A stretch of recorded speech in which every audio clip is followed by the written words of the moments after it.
Does USCIS think that every marriage is fake? Hi guys, welcome back to my channel. My name is Ksenia. I make videos for people who are going through the family immigration process.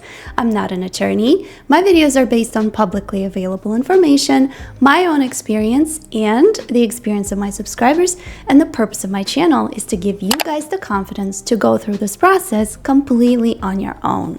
In today's video, I wanted to share with you a couple of very important documents related to the bona fide marital evidence for your marriage green card case. One of these documents is an I-130 denial letter in which USCIS states the reasons why they believe the marriage was untrue. And the other document is called a fraud referral sheet, which USCIS officers often use to determine some red flags about your marriage, just so that you know what are some things that USCIS officers tend to pay close attention to. And by the way, if you're looking for more ideas of what kind of bona fide marital evidence you can present to USCIS for your green card case, you can check out a video I made discussing 39 different bona fide marital ideas. So firstly, let's look at this denial letter for the I-130. This was a real letter received by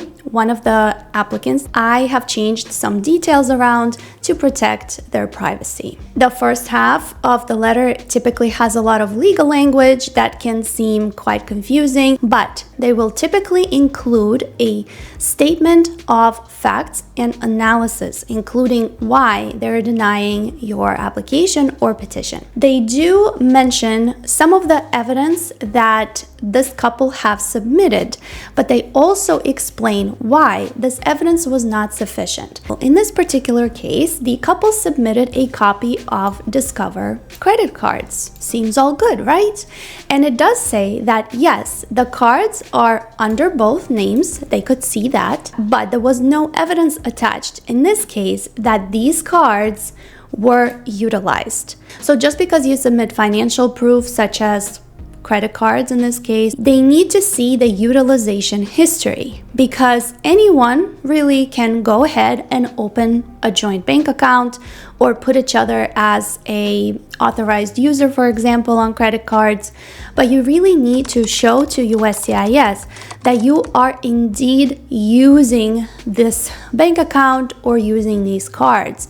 Next, the couple submitted an account statement from their Bank of America, and it does say that the savings account shows both names. There was no evidence submitted of the date this account was opened, and again, the transaction history. They do see that the bank account exists, but it is unclear when it was actually opened.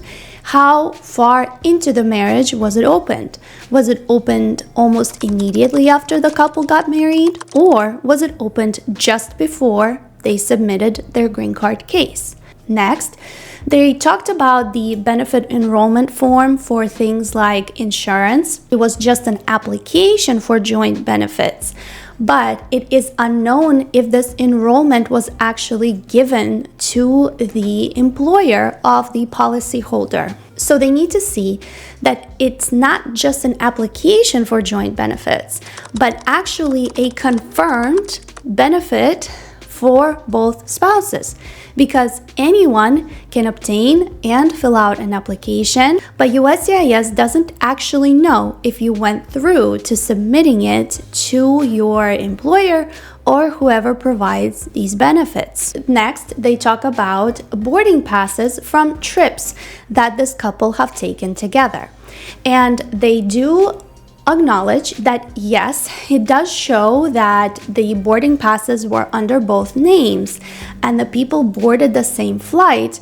There was no evidence that the people in this boarding passes actually stayed together during this trip. So aside from just showing your booking confirmation for flights, you also want to show things like confirmation of hotel or Airbnb that you stayed at, or if you stayed at the relative's house, maybe you will also need to send pictures or geolocations, if nothing else, to show that you have indeed stayed in the same places. They also talk about photographs that this couple submitted for their case, but they also mentioned that the photos were not persuasive and the images appeared just like photo ops. And I can tell you for sure that one of the things that tends to be a red flag for USCIS is that if you look the same in every single photo, even if it is in different locations, if your hairstyles, if your weight looks the same, or if it's just the two of you and nobody else. They also talk about the third-party affidavits that were submitted for this case. These affidavits mention that they spent holidays together with family members. However, there was no proof to support this claim, which means that they probably did not submit proof in terms of photographic evidence, booking confirmations, etc., showing that they indeed spent time with each other's family members. So they do talk about inconsistencies in statements, and they also talk about inconsistencies about the date of marriage and locations of holidays spent together. So what it seems to me is that during these affidavits, perhaps people have indicated the wrong date of marriage. So when you have people write third-party affidavits for you, you want to make sure that they are clear on details. And of course, not everyone's memory is great, and perhaps people will make mistakes, and maybe somebody will say, oh, we attended their wedding in June, and the other letter says we attended their wedding in July. And that could be just an honest mistake that your relatives or your friends make when they write these letters, but that could cause a lot of concern for your case. So they also talked about that during the interview for this case, the couple attempted to talk about these inconsistencies and explain perhaps what happened, but the officer was not convinced.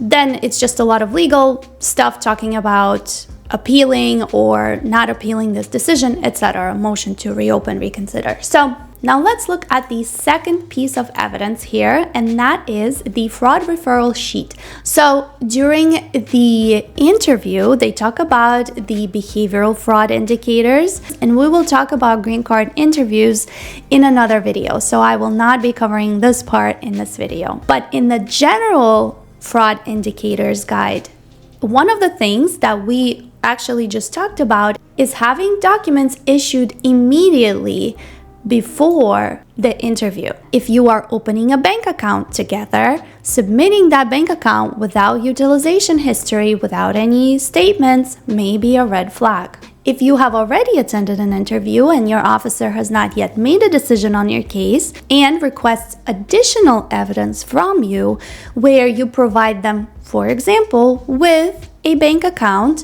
but it was issued immediately after the interview, that is also a red flag for them, because at this point you're just checking the boxes. Oversubmissions of documents is what a lot of attorneys tend to talk about when talking about evidence, but you need to understand the difference between oversubmitting evidence and submitting a lot of evidence that will be useful for your case. If you have a lot of strong, relevant evidence, then you absolutely need to submit it for your case, especially evidence that is legally and financially binding.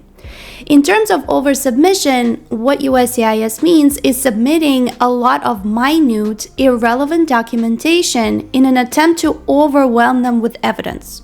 For example, instead of being able to provide them with bank account statements or jointly filed tax returns, submitting hundreds and hundreds of photographs or many third-party affidavits. Those evidences don't really hold a lot of value.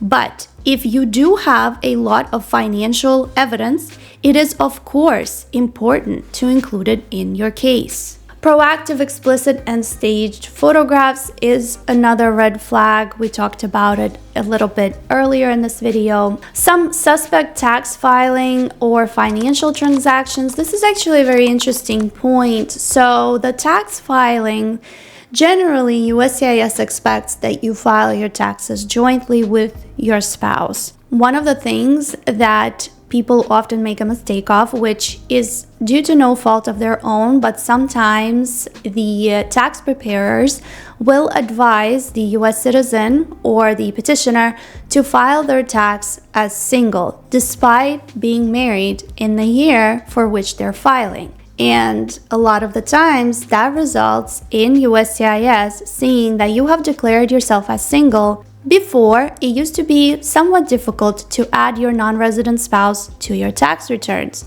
but now it has become that much easier to do, even if your non-resident spouse doesn't have a social number or an ITIN. Some suspicious financial transactions probably refer to you sending money to your petitioner in large sums with no explanation for what they're for. Another red flag is multiple petitions by a single petitioner. So if you have petitioned one spouse who now has a green card and you're doing it again for another spouse, and maybe the third time, the fourth time, then that definitely becomes a huge red flag to USCIS. Things like having common preparers, maybe one or few of the cases that they have helped organize was flagged as fraud by USCIS, that may also be an issue for you. If the preparer, the notary, or maybe people who write third-party affidavits are the same person. Of course, one of the fraud indicators, if somebody makes a phone call to USCIS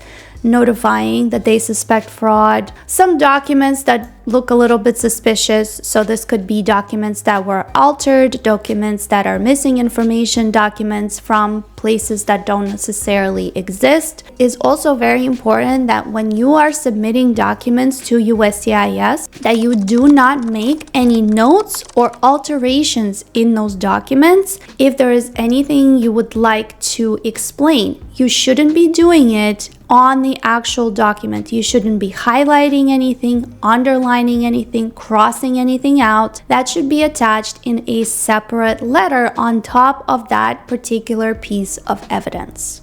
If your photographic evidence, again, we talked about it, biometric discrepancies, that basically means if there are discrepancies in the person's eye color, hair color, weight, height.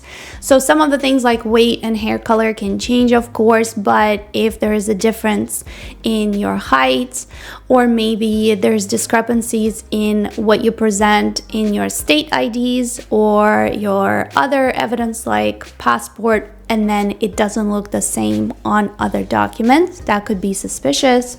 The other very big red flag for fraud is that if USCIS requests more evidence from you and then the case is completely withdrawn or abandoned, USCIS may consider it as fraud, that you didn't have a solid case in the first place. Additional things that they look at is a short time between entering the United States and getting married. And that is one of the things that a lot of applicants are worried about, is this abstract 90-day rule that doesn't actually exist in the USCIS policy.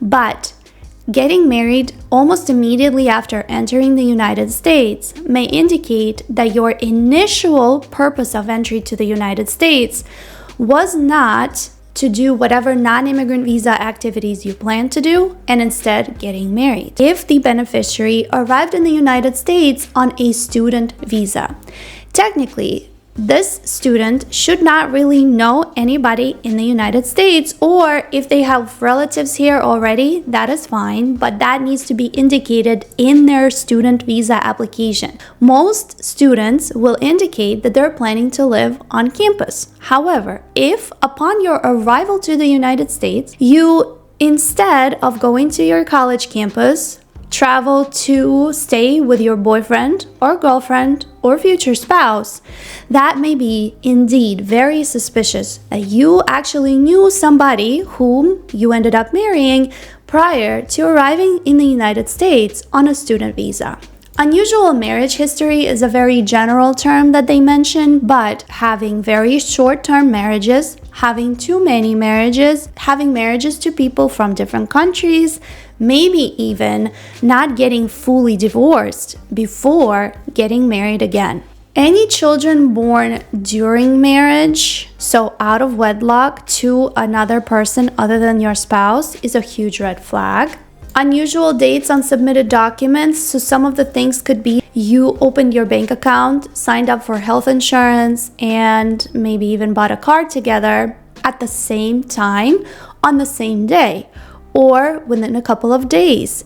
So things like that could definitely be very suspicious. Getting divorced and getting married to a new spouse, very close. Age discrepancy between spouses, that is another red flag. It needs to be found in conjunction with other evidence. Of course, a 10-year age gap or even a 15 or a 20-year age gap may not necessarily be that big of a deal, but it really depends on the age of the applicant, the age of the petitioner, and the age of the beneficiary. It all depends on the officer reviewing your case, again, in conjunction with other evidence, how you met your spouse, how long have you known each other, etc. This one is an interesting one. Unusual associations between family members. If the family of the beneficiary, the foreigner, back home in their home country, is also related to the family of the petitioner who is in the United States.